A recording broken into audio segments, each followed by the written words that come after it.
प्रिय विद्यार्थियों, आज हम इस वीडियो में उपसर्ग के विषय में जानेंगे। यह विषय बीए प्रथम वर्ष में अध्ययनरत विद्यार्थियों के अनिवार्य प्रश्न पत्र हेतु महत्वपूर्ण है। मैं डॉक्टर बालकृष्ण शर्मा, सहायक आचार्य हिंदी, MSJ कॉलेज भरतपुर। विद्यार्थियों, सर्वप्रथम हम उपसर्ग के विषय में, इसके शाब्दिक अर्थ के विषय में जानेंगे कि उपसर्ग होता क्या है। शब्द निर्माण के लिए क्रिया या शब्दों से पूर्व जो शब्दांश जोड़े जाते हैं वे उपसर्ग कहलाते हैं। विद्यार्थियों, इसमें दो चीज़ें हो गई, क्रिया या शब्द। इन दोनों से पूर्व जो शब्दांश जोड़े जाते हैं वे उपसर्ग कहलाते हैं। और वे शब्दांश कैसे होते हैं? जैसे प्रय, परा, सम, अति, अधि, अपि, अप इत्यादि जो शब्द हैं ये सब उपसर्ग कहलाते हैं। उपसर्ग का स्वतंत्र प्रयोग नहीं होता है। ये किसी न किसी शब्द के साथ ही आते हैं और उसके अर्थ में प्राय परिवर्तन भी करते हैं। कहने का तात्पर्य ये है, क्रिया या शब्दों से पूर्व जो शब्दांश जोड़े जाते हैं उनको हम उपसर्ग कहते हैं और ये उपसर्ग मिलकर के और उसके अर्थ में परिवर्तन कर देते हैं। उपसर्गों के कई प्रकार होते हैं।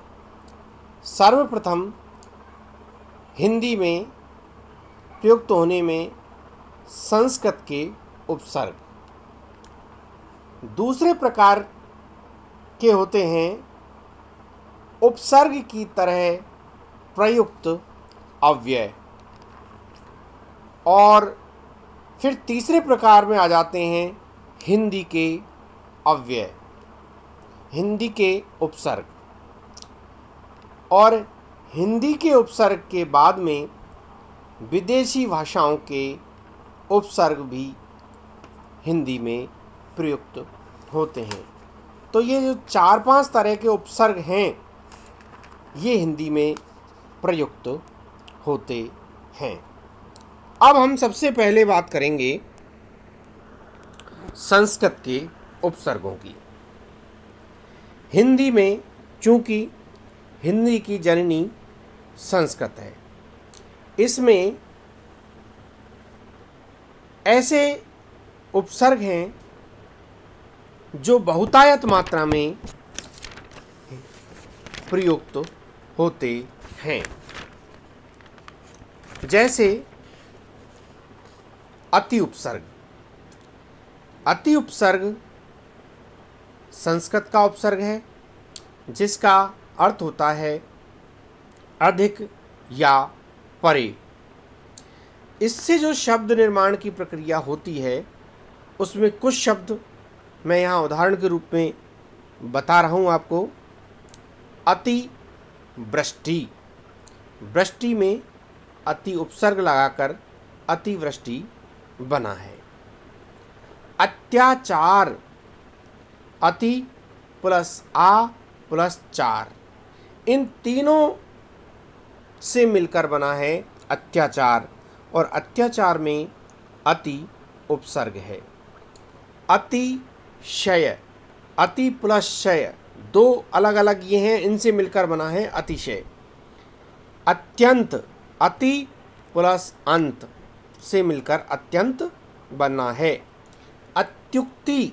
अति प्लस उक्ति से बना है अत्युक्ति।